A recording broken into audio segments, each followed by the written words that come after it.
So a few days back, Riot finally dropped their latest update on projectl, or I guess I should say 2XKO.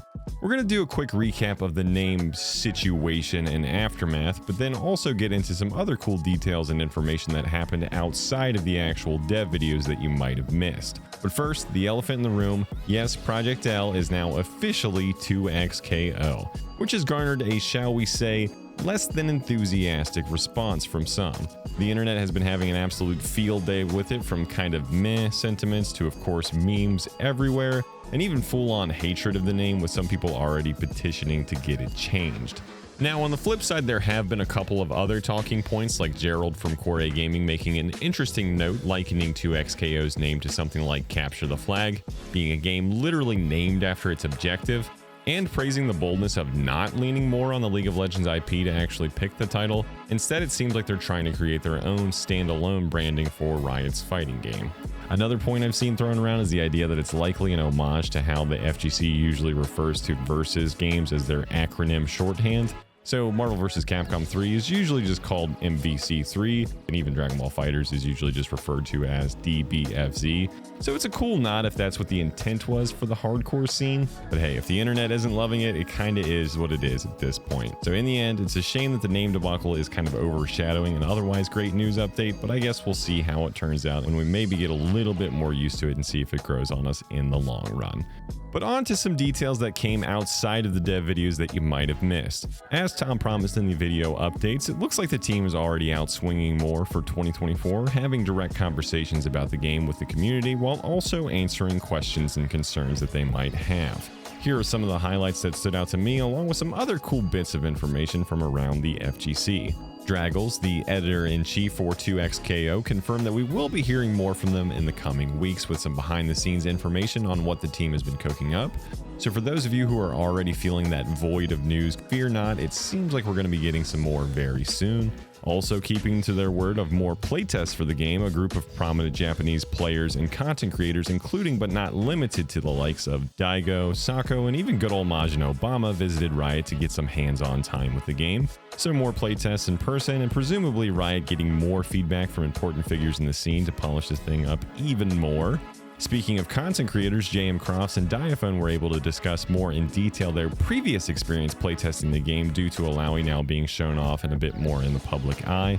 They revealed that she was in fact playable in an early form during their time at Riot, and Diaphone especially got into detail about his experience after a fair amount of hands-on time with her. So check those videos out if you want to hear more about illaoi and how she actually plays. Also, one more side note that Diaphone did speak to is there being at least one more character that they played who has still not been revealed.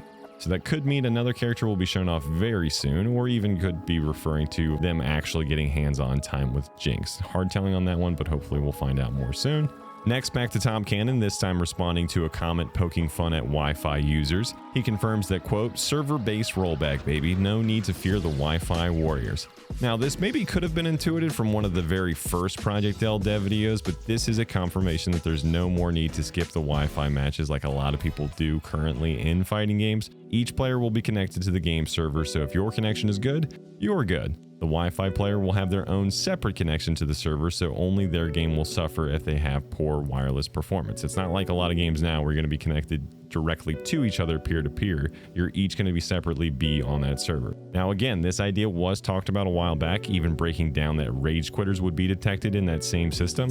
So if one player's connection drops, Riot will know, and that player would be punished for it, while the remaining player still gets the win. That part has been a huge topic as of late, with tech and rage quitters running absolutely rampant. So fixing the rage quitter problem, the Wi-Fi warrior problem, and almost guaranteeably having the best rollback netcode fighting games has ever seen, and continues to look very, very clear that this game will probably have top-notch, if not best-in-class online play across the board.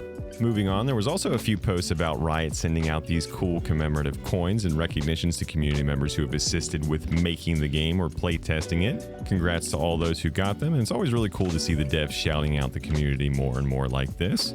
Also, now that there are things so much more out in the open, several people working on the game itself were also able to come forth and announce things like internal Riot promotions, or some outside folks who were actually working on the game in some other capacity, like say Casey Edwards involved with the music somehow.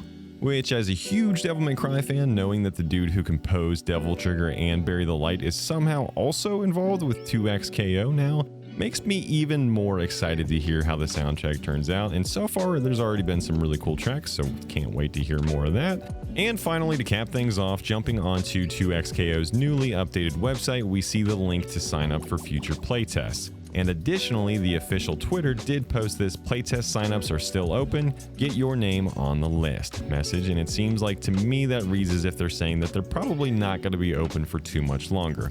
So if you haven't already, go sign up if you're interested at all in trying to get a chance to playtest the game early. And that's about all I've got for now, everybody, but fear not, it looks like we're going to be getting a lot more news more frequently going forward from the official channels. So until then, thanks so very much as always for watching, and I'll catch you on the next one.